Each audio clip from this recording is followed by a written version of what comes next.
Hey, what's going on, everyone? What's on the screen today? We are back with Vampires yet again. Yesterday I did a mono black version of Vampires, and I believe I mentioned in the video in one of the games that I feel maybe the ORZHOV way is just a better way to play Vampires overall. I originally was trying to mimic what's going on in Pioneer a bit, where they play mono black Vampires with quite a lot of success, but it seems in Historic it's a completely different metagame and the mono black variant doesn't really work at all. So what we have here today is a list very similar to the one yesterday, except it has a lot less removal, only 2 Disfigures and 2 cast downs, and that's just it. That's the only removal in the list. And we are just going full aggro mode and just trying to win the game as early as turn 4 or 5 or so. The deck does kind of rely on having to go first in a way, because if you're up against something like a Goblin deck and they combo you off on turn 3, there's not much you can do. But if you get paired up against things like Mono Red Burn, this deck actually puts up quite a decent fight. I was thinking if I should put Vito in here. Maybe I should. Let's put 1 copy of Vito in here. I have been playing around with this deck quite a bit today, so maybe I should just get 1 Vito and get rid of one of the Dranas. This card is not too great. It's a bit experimental, but it's nice at times when you can bring a vampire back from the graveyard every time you attack in, but, well, it's not perfect, right? So maybe the Vito is just a much better card overall. Anyways, let's just jump into some gameplay footage and see if I can recreate all the game wins that I've been having today. Let's go have some fun. Alright, here we go. First opponent of the day. We're up against Depth. Let's see what kind of a hand we have. If you have a Sorin in hand and a high mana vampire, usually good to go. But thanks to the inclusion of the Nighthawk Scavenger especially, the deck has become a lot better than it used to be. I'm gonna keep this hand. 2 Legions Lieutenant is good even without a 3rd land. And I will probably keep the Knight of the Ebon Legion back for a bit. Nowadays we're in a metagame where there's just so much removal that if you play this one on turn 1, it likely just gets shot off the table. I don't mind losing an Aspirant here. And it looks like we're up against goblins. Usually Forgotten Cave means goblins. So I have 2 options here. I could play the Legion Lieutenant here and give this +1 attack, but I think going for the Adanto Vanguard is just a better play here. Because what the Adanto Vanguard allows us to do is, if they play a 2-drop goblin next turn, I can still attack in with this thing and just pay a bit of life. But they didn't play anything. Alright then, well, we also didn't hit a 3rd land. That's a bit of a shame, but I'm gonna keep on going with my game plan. And we already got them down to 11. So, kind of curious what they are planning to do. A Blood Sun. Okay, well, I did not expect that. And they scoop it. Alright, I will take it. That's our first win for today. Well, we would have been able to have plunked the Legion Lieutenant down, and if we draw in the land, I would have been able to put the Knight of the Ebon Legion down as well. So that was a very solid win right there. Let's go to game number 2. This is having a much better start than the Mono Black version yesterday already, isn't it? Alright, here we go. Game number 2 against Incognito 8. Up until now, like, I haven't been recording before this part. I already won like 6 or 7 games in a row, so I guess my win streak is not really going to keep on going like that, but let's have a look. So we are missing some black mana. I'm gonna mulligan this, and this kind of substitutes black mana, but it makes these 2 uncastable, which is a bit sad. Also, 2 lands is a bit meh. I think this is the last game. This is going to be the game where I lose, I guess. Let's mulligan once more. Yeah, I can keep this. So, keep 5, and I need to return 2 things. The problem is I want to keep everything here.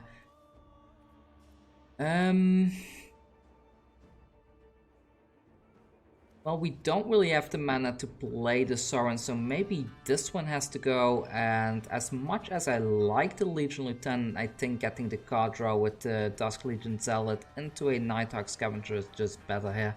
So let's keep this. It's a bit of a problem with the Unclaimed Territory. Oh, I should not have played that first. Now they know what we're up to. I should have played the planes first. That said, I need to update these planes. I'm still running the M20 planes from when I first made this deck on Arena. I need to update this soon. So here we go, planes. Let's get a card draw. And we're up against a colorless deck, I guess. Next turn we can put a Nighthawk Scavenger down. A bit of a shame we don't have anything in the opponent's graveyard. Usually they run things like fetch lands, self-mill strategies. I see a lot of Rakdos decks around. This one is especially good against the Rakdos decks. Let's put this down. Here comes the first Nighthawk Scavenger. And at this point I kind of want one of my things to die. Oh, the in-game volume is very high. Let's lower that a little bit. Sorry about that. If you've been watching and the volume was very high, I hope it's better now. So that Guardian Idol, can that be activated? Oh no, they played something else, so I don't need to worry about this just yet. This deck dies hard to a Ugin the Spirit Dragon if it does happen to come down, so maybe that's gonna happen, but I am not gonna wait around to see. I'm just gonna keep on playing my things and kind of hope for the best. That's kind of how you want to play this particular deck. Unlike my Rogue deck, where I kind of keep the Nighthawk Scavenger back, in this deck you just want to plunk everything down and just go for the face. There we go, down to 17. The aggro plan is not really working out this game, but well, we had to mulligan twice, which is quite painful, right? So, ooh, they they are done setting up. If I were them, I would probably have played that land first, but oh well, it's their game plan. So let's go ahead, and what do we need? I think just put it as a black mana source, right? So go in with this. Of the Knight of the Ebon Legion. And if they have an Ugin in hand, then we just scoop, I guess.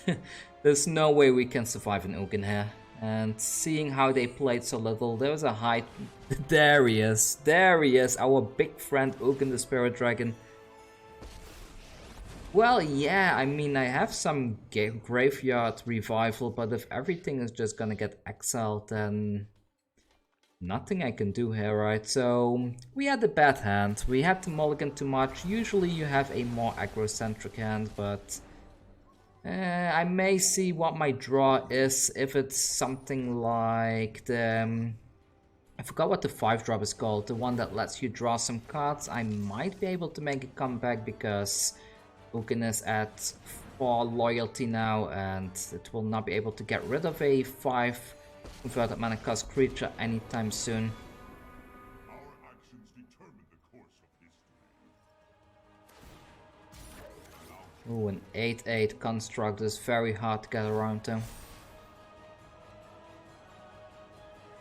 Waiting for my card draw. Once the opponent is finally done doing the stuff. Nope, that doesn't cut it. So we lost game number 2, unfortunately. The first loss in quite a while. I've been winning like crazy with this deck earlier. I started all the way at the bottom at like Diamond Tier 4 with 0 or 1 win, and I went all the way to where I am at right now. I've had a huge win streak earlier, but the win streak has been broken, so let's go to the next game. There we go, game number 3 is against Ni. Well, that rhymed at least. And let's see, so this looks good. This looks quite good. We're missing a 3rd land, but we have a 1-drop, a 2-drop, and a turn 3 play in case we do not draw into a 3rd land. But I would love getting this down on turn 3. And we get to go first. Wow, it's like Christmas today. So let's put this one down and see what they're gonna do next. If we somehow... Ooh, there's a third land. Did I play this? No, that's not yet, right? So go with this. And I think, judging from this land, I think this is a Goblins deck. Because this looks like something copy-pasted. Yeah, there we go. It's a Goblins deck. If you copy and paste decks online, at least change the lands. I mean, it's already so lazy to net deck, but at least change the land so you're not as predictable. But yeah, I will put this down along with the Nighthawk Scavenger, and in we go with both of the vampires. If they want to block, I'm fine with that. I'm fine losing this for Conspicuous Snoop. But they are not gonna do that. So what can we do next time? We can play both of these. Wily Goblin into another Wily Goblin. Alright.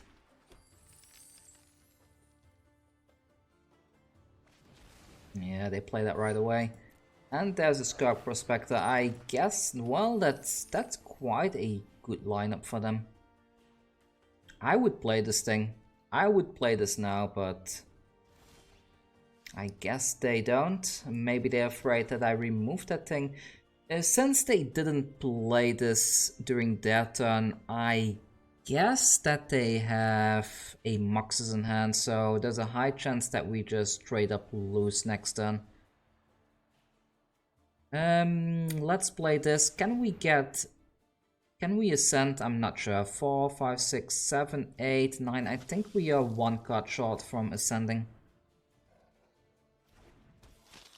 Do I attack and then, or do I keep this up as a blocker for next turn?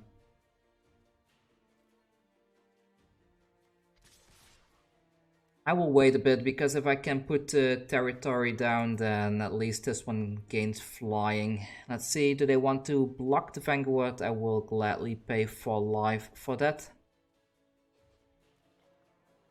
Because by paying life with the Vanguard, you also buff the Knight of the Ebon Legion. There we go, the opponent loses some more life from this. Again, not much going on in the graveyards here. It's a bit of a shame, but oh well, just the way it is, right? I think at 19 life we can most likely survive a Moxes play here. Most likely we will survive it. But there's the Prospector, alright. And is it Moxes time or not? They need to sacrifice both the Wily Goblins here.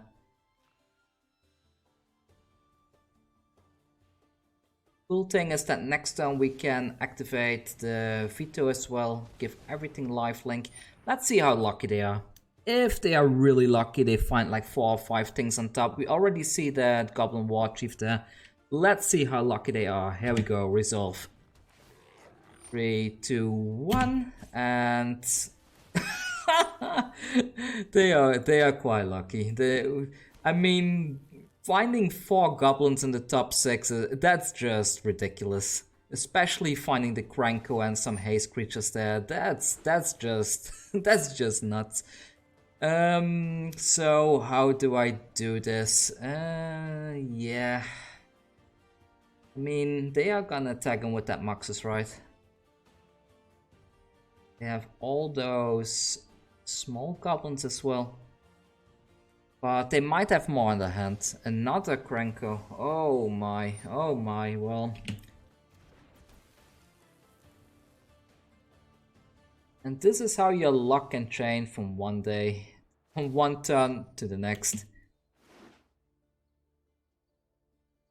21 goblins. 21 goblins. Jeez. Don't tell me they have another Kranko. A Goblin Chieftain. Okay. Well... yeah, that just happened. Always happens, right? You have win streaks and then the moment you hit record, it just doesn't seem to work out.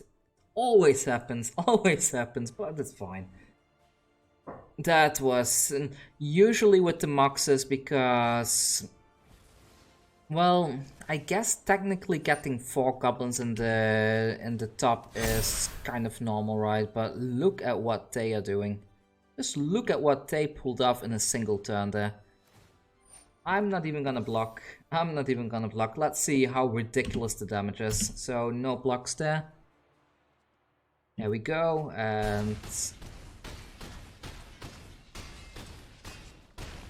minus 90. Okay, okay, fair, fair. Let's go to another game.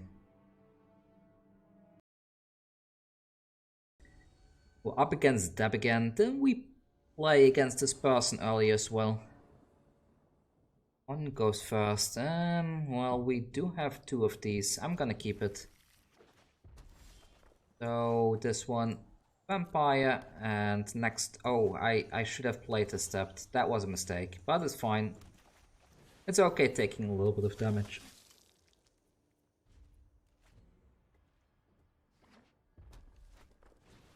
A Bloodsun. I think this was the person we faced in the first game.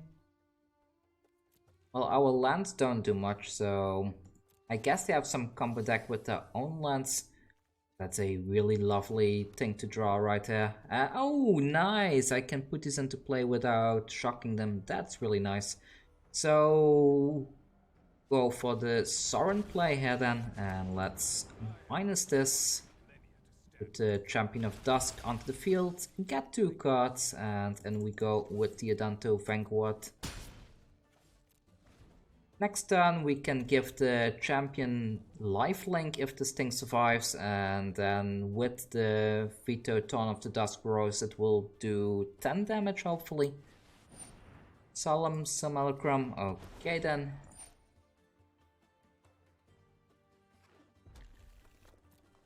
Okay, my turn. I want... oof. That's a very spiced thing. So I guess this one doesn't even let me choose a creature type then with a Bloodsun. Let's see.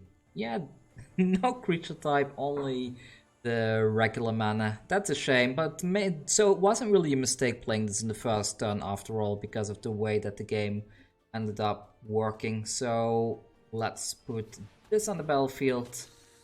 I'm gonna disfigure this Simulacrum for now, so I can attack him with everything. Yes, resolve that. Yes, please. And plus this onto the champion, and now we can have some fun. In for 8 damage, but then another 5 damage from the Champion of Dusk right there. I mean, we are very close. Oh. What is this? Isn't an Ugin? Oh, what is it today with all these Ugin plays? That's the second Ugin since I hit record already. Come on.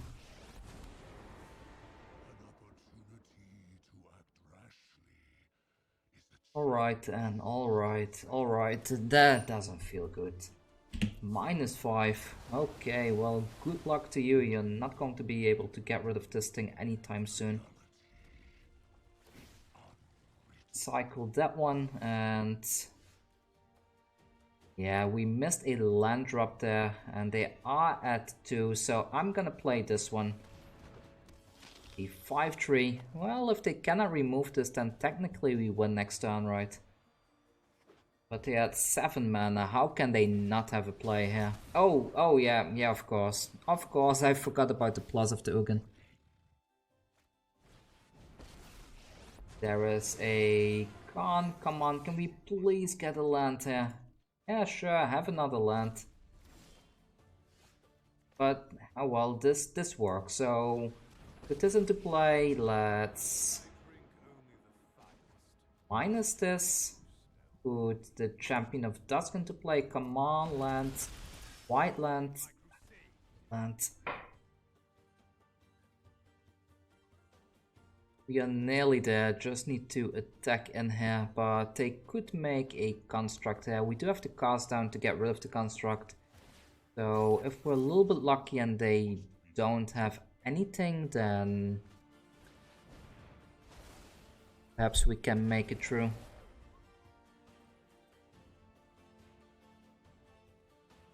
Okay, I'm not sure what they planned to get with that transmogrify, but I assume the Simulacrum is not what they wanted. Are they gonna get rid of the Sorin though, or are they gonna leave the Sorin on the battlefield?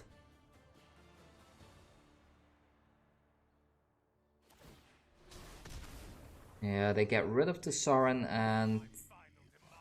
Okay, and they pass the turn. Let's get rid of this. Do we win? Is this a win? Do they have something?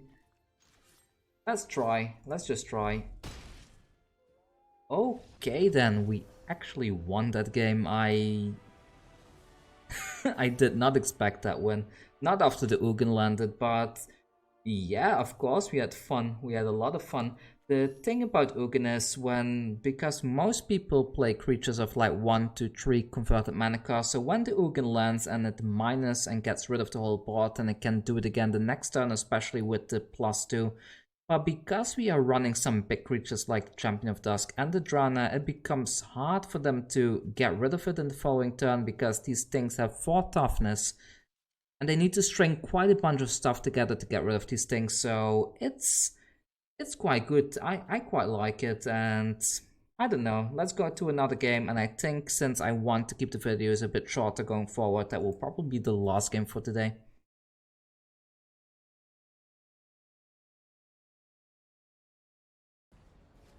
But yeah, as you can see, this deck is just much better than the mono black version that I showed on the channel yesterday or the day before that. It's just very solid.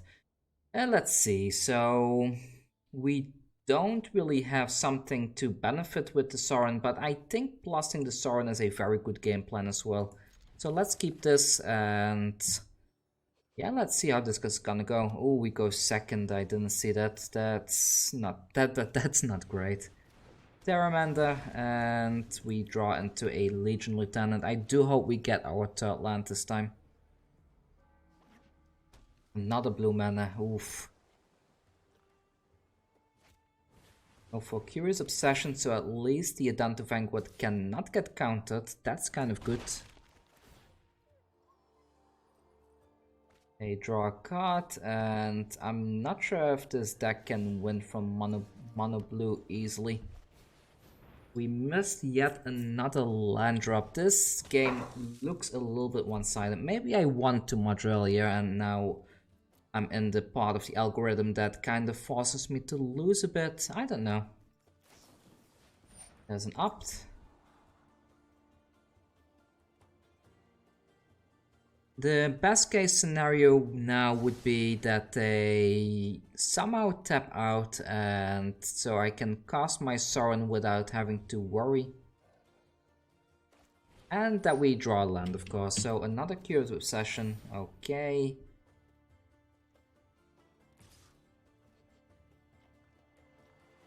I mean,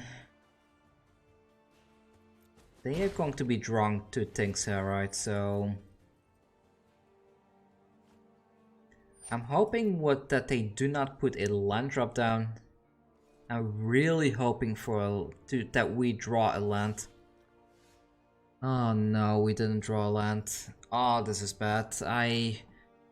They missed the land drop, so what I would have done is I would have gone for the Nighthawk Scavenger here if I had the chance, but I think it's a lost game. It's a lost game because we missed that land drop. At least they cannot get rid of these. Not easily anyways, but... They have a flashy creature. They do not, down to 17. We need to win this race. We need some lifelink on the table soon.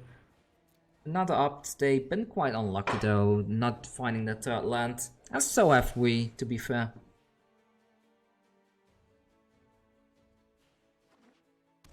Okay, they found a land, and are they gonna play something or not? They play a Storm Tamer, and what else?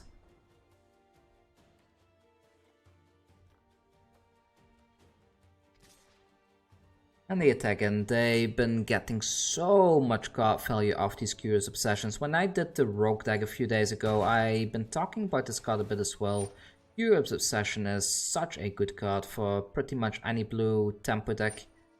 If you're running blue tempo, put this card in your deck. If you're not, I don't know what you're doing with your deck. This is just such a good card. I don't like 2 blue mana being kept open. They are going to counter something, aren't they?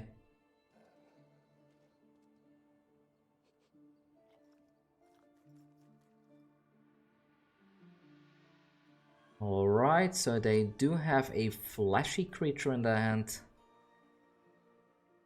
Oh no, they need to discard the hand size. I see. So this is good. Vampire, and I mean,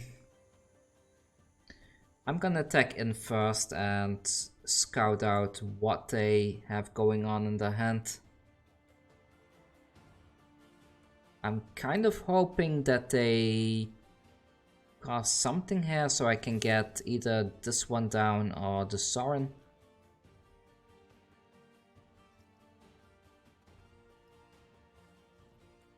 They are not even blocking.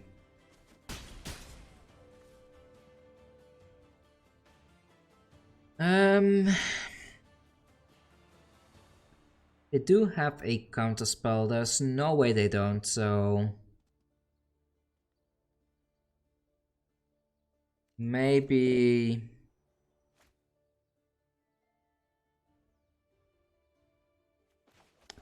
let's do this and go with the Legion Lieutenant after that.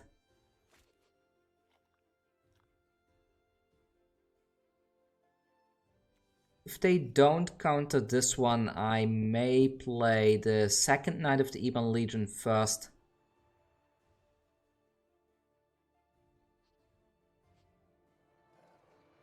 Hello?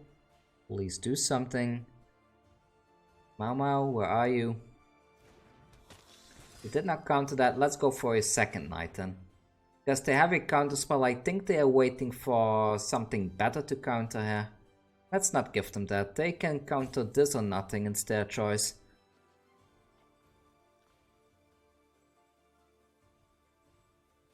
Resolving, there we go, finally. They finally committed to, to the counterspell. This one grows because we did 6 damage to them, which is quite nice. And come on, tap out please. Come on, please tap out. They are not tapping out just yet. They go in with both things. That's very ambitious.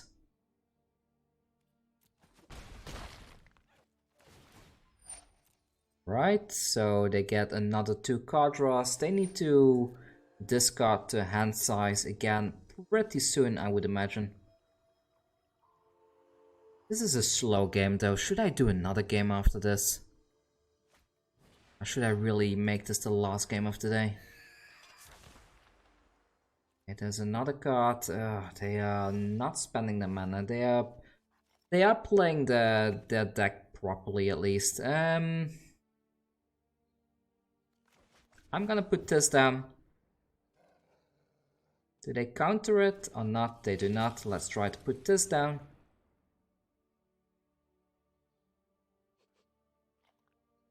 Come on, this, you counter this, right? Don't tell me you're not gonna counter this. Yeah, there we go. And in we go with everything. I bet they are going to try to block one of the Vanguards and see if I will pay the life for that. I'm not gonna pay.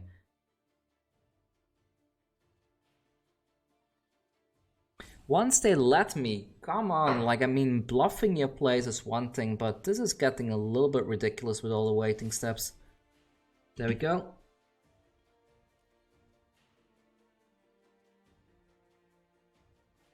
Yeah, alright, alright. Down to 3 and to turn. I mean, I could try to play the Sorin next turn. Maybe I should not have tried playing that Legion's Lieutenant and just had gone in and forced him to block, but oh well. I don't think they can kill me in this turn. Let's just say good game to them, and yeah, I mean,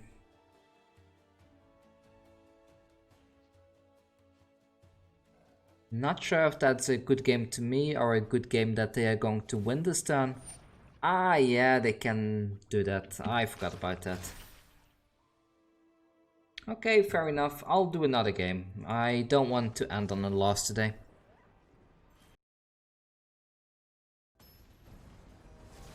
Here we go, the real last game of the day, up against Fernando Santos. Let's have a look at our hand. We get to go first, amazing. Good hand, keeping it. A lot of shock lands though, but oh well. There we go. Play number 1. Depending what we're up against, I might even shock the Adanto Vanguard just to grow the Knight next turn. Oh, I had this. This is stupid, but oh well. Go ahead with this, and I'm gonna shock this to grow the Knight. I don't care about my life total against a deck like this. You either win or you don't win against a deck like this. Hopefully there is a Lotus Cobra coming down now. We have a lovely Disfigure for that one. Nope, nope, nope, nope, nope. Yeah, it may not be prevented, but the thing still doesn't die. So that's another thing. I shocked this earlier, but it puts the Knight of the Ebon Legion at 3 toughness, which dodges most of these shock effects, like the one just now. Put this as a vampire. There we go. So it didn't really matter. We didn't have an untapped source anyways. Go in, buff this one, and yeah, that's 8 damage to the face. That's quite respectable damage, right? And now it's a 3-4.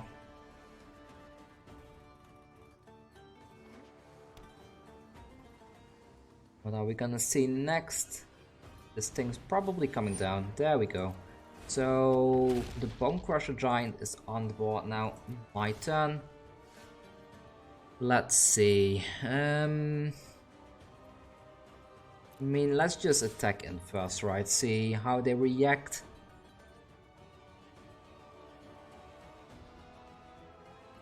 I need to be careful though. If they somehow block the Vanguard here, then... Okay, well, I'm not gonna let this one die just yet. Let's do it like so. Down to 8, and I don't think I shock this in since we are very low life already. And are we seeing an Omnet play now? I mean, if they fetch a Plains, they have Omnet mana now. It's not an Omnet deck. That's surprising. Usually when you see these kind of colors, it's usually just Omnet. My turn. There is another land. And let's put this as a white source. So I could play the Champion of Dusk here. But let's just attack in first and see how the opponent reacts.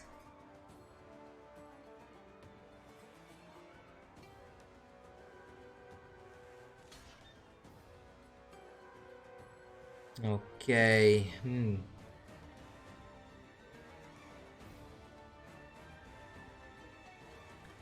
I'm not gonna activate this. I could activate this and play the Silversmote Ghoul though, but that doesn't do anything, right? It puts this down at 1. I will let it die. So down to 5. They are almost at 5 mana now though, and yeah, I'll go with this. I will lose 2 life, but at least we get 2 card draws there. I think we're winning. I will be very surprised if they somehow pull off a win con now. A Euro, well, that's not great, but we do have a 6th land to buff this thing twice, so if they do not put a blocker on the field, we might be in a very good position, but they could still have Brazen Borrower.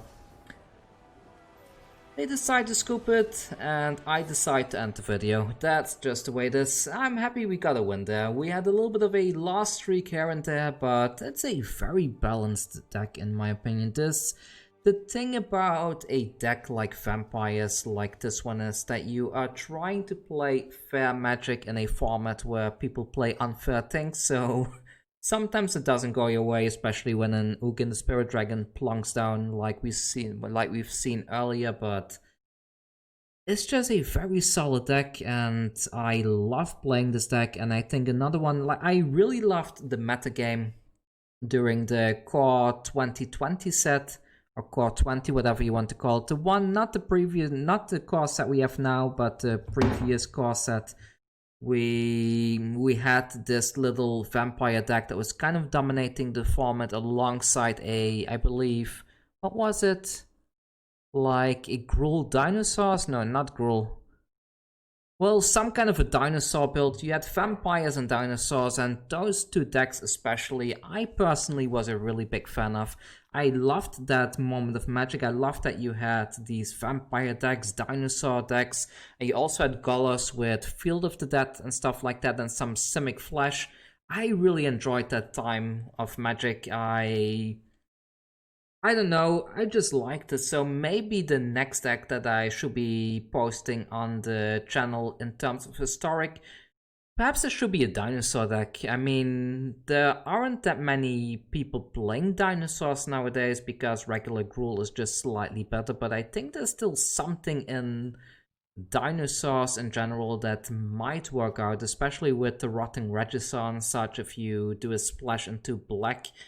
And yeah, let me know if you want to see that deck. I will definitely build it and host it on the channel. I'm happy that I don't really care too much about rank anymore for the time being, and I can just focus on very fun decks, bringing fun magic, a tongue twister, bringing fun Magic back into the format. And yeah, see you all soon, and stay safe out there, and if you haven't already, go hit that subscribe button. We need to reach 1000 subs soon. Take care.